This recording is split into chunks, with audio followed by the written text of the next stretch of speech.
Get ready. Not tomorrow morning, tonight. Something is shifting, not just in the sky, but at the heart of every relationship. Every silence you carry, every sentence you never managed to say out loud. Tomorrow at 8 a.m., Mercury, the planet that governs your speech, your thoughts, every message you send, enters Cancer. And when it does, everything you thought you knew about how to communicate is about to be turned upside down. This isn't just another transit. This is the conversation you've been avoiding for months, maybe years. The one that's demanding, finally, to be heard. If you're feeling a strange pull to reach out to someone from your past right now, or if certain conversations keep looping in your mind like a broken record, stay with me. I'm going to explain exactly why this is happening to you and what it means. What nobody's telling you is that the healing doesn't wait for tomorrow. It starts tonight at 8:30 p.m., just hours before Mercury crosses into Cancer. At that exact moment, Mercury forms a precise alignment with Chiron, the wounded healer, at the final degree of their signs, the 29th degree, the point of no return. Imagine yourself standing at the edge of a cliff, knowing you're about to jump. In that one breath before the leap, you have one last chance to scream the truth you've been holding inside. That is what tonight is. The last moment of cold, detached communication before everything becomes soaked in emotion. Chiron is your deepest wound, the one you've learned to live with, the one that's just there, quietly lodged beneath the surface, that you don't mention anymore because it's become part of you. Tonight, Mercury gives it a name. It pulls it out of silence. It gives it a voice. This won't be comfortable. This won't be gentle. But it is absolutely necessary. Because without naming the wound tonight, you can't heal it tomorrow.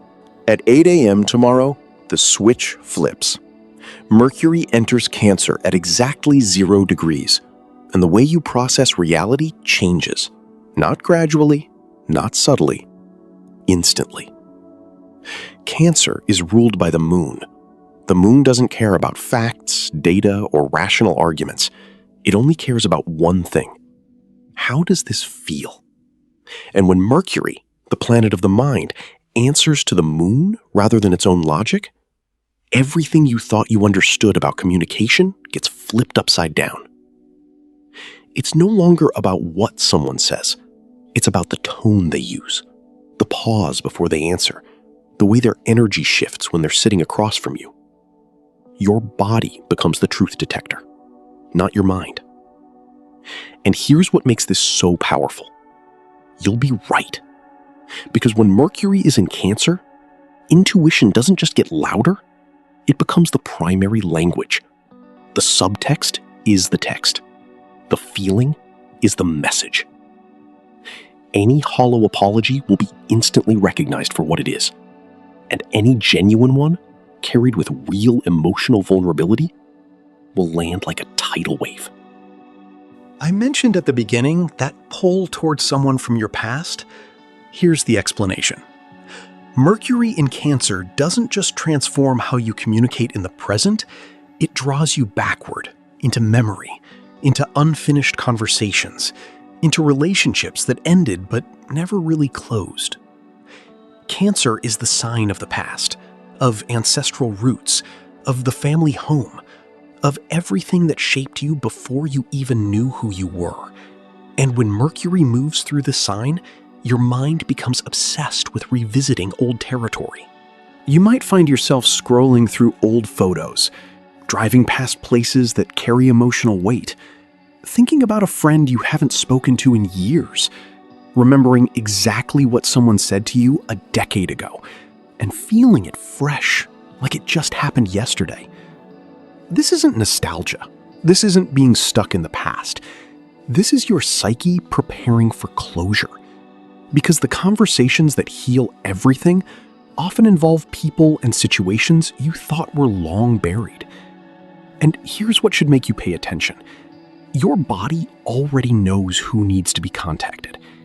that restless feeling, that name that keeps surfacing, that is not coincidence. On June 2nd, just one day after Mercury enters Cancer, the Sun forms a powerful alignment with Saturn. And this is the stabilizing force that keeps the emotional flood from drowning you. Saturn is the planet of discipline, maturity, and responsibility, the inner adult capable of holding space for difficult emotions without collapsing. When the Sun aligns with Saturn, your ego gets grounded. Your sense of self becomes stable enough to admit fault without feeling like you're dissolving into nothing. This is crucial, because when emotions run high, people tend to either shut down completely or spiral into shame. Neither response allows for genuine healing. But the Sun-Saturn alignment gives you the backbone to say, "I'm sorry," while looking someone in the eye, to take accountability without excuses, to hold yourself with dignity, even while admitting you were wrong. If you've been dreading a conversation because of how vulnerable it might make you feel, June 2nd is your anchor point. And then comes June 3rd, the most powerful day of this entire transit. That day, two major aspects occur within hours of each other, and together, they create the perfect conditions for a dialogue that doesn't just heal wounds, it alters entire timelines. First, at 7 p.m., Mercury forms a perfect trine to the North Node in Pisces. The North Node represents your destiny, your soul's evolutionary path. When Mercury, your voice, your words, flows effortlessly toward that destiny point, the conversations you have are no longer just personal. They're cosmic. The words spoken on June 3rd carry karmic weight. The apologies offered here don't just resolve present-day conflicts, they close loops that have been open for lifetimes. Then, less than 2 hours later, Mercury squares Neptune. Neptune, the great dissolver, the fog machine of the cosmos, the planet that erases all boundaries and makes logic impossible. Under normal circumstances, that would be difficult. Confusion, miscommunication, misunderstanding. But in the context of June 3rd, it's an absolute stroke of genius, because Neptune completely obliterates your ability to defend yourself logically. Every rational argument you've built, every justified reason for holding a grudge, Neptune washes it all away like sandcastles at high tide. And in that foggy, disoriented state, something beautiful happens. You stop trying to be right, and you start trying to connect. Everyone will feel this shift in communication, but 4 signs are standing at the absolute epicenter of this healing wave. The cardinal signs: Aries, Cancer, Libra, and Capricorn. Cancer. Mercury is moving through your sign, your first house of identity. For the first time in a long time, you're finding your voice. The words are flowing. The feelings you've kept locked inside, protected beneath that hard shell you wear, are finally safe enough to emerge. The "I'm sorry" you're about to hear won't just heal the relationship. It'll heal your belief that your emotions are too much. Aries. This transit activates your 4th house: home, family, roots.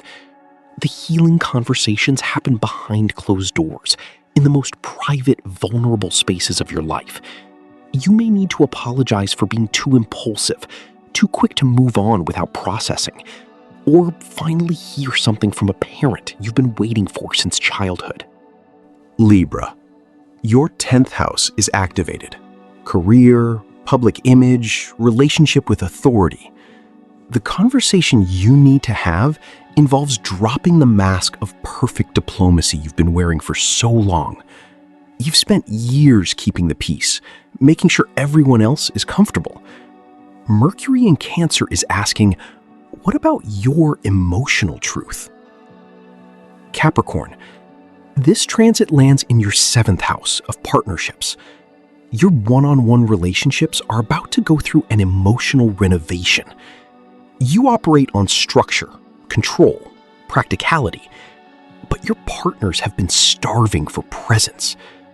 The conversation that heals everything for you involves surrendering control, allowing yourself to be vulnerable without seeing it as weakness.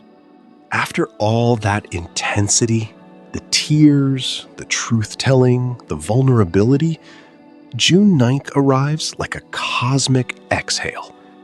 Venus and Jupiter come together in Cancer at 25 degrees, forming one of the most beautiful, generous, and protective alignments possible.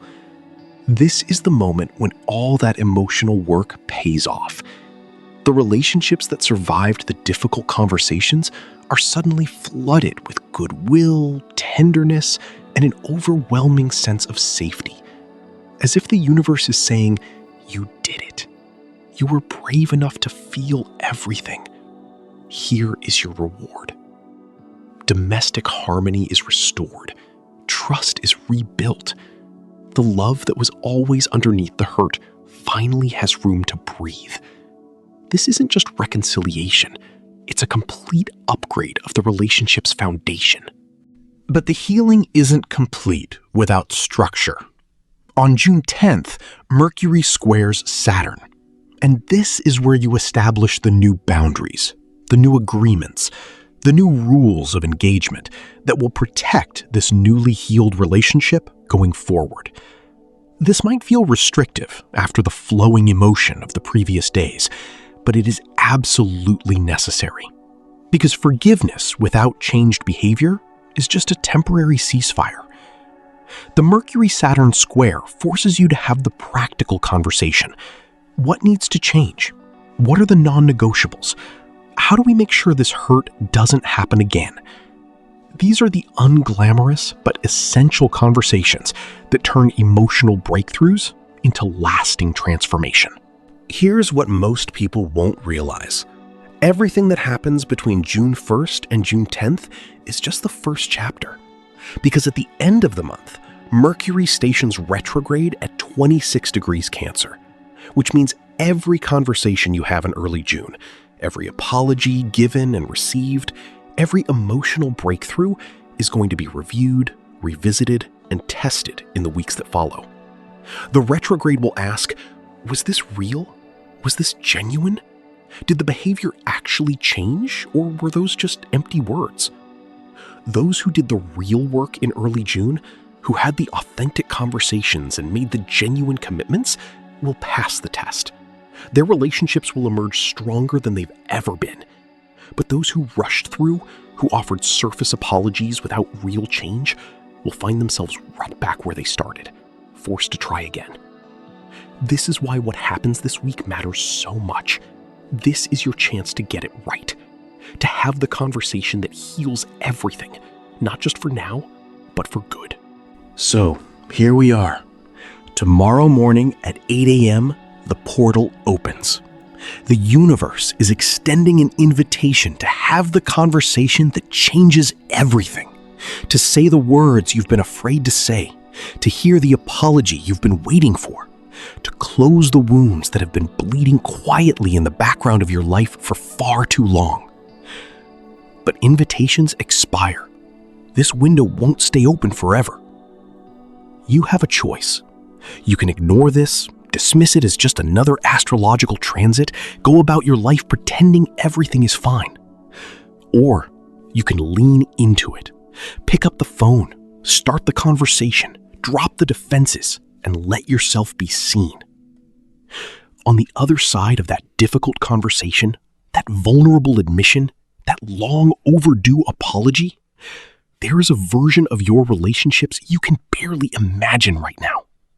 One built on authentic emotional truth rather than careful performance. All you have to do is speak. If you're still watching, thank you for your time and attention. If this resonated with you or gave you something to think about, consider subscribing. It really helps me keep going. Feel free to share your feelings or experiences in the comments below. See you soon.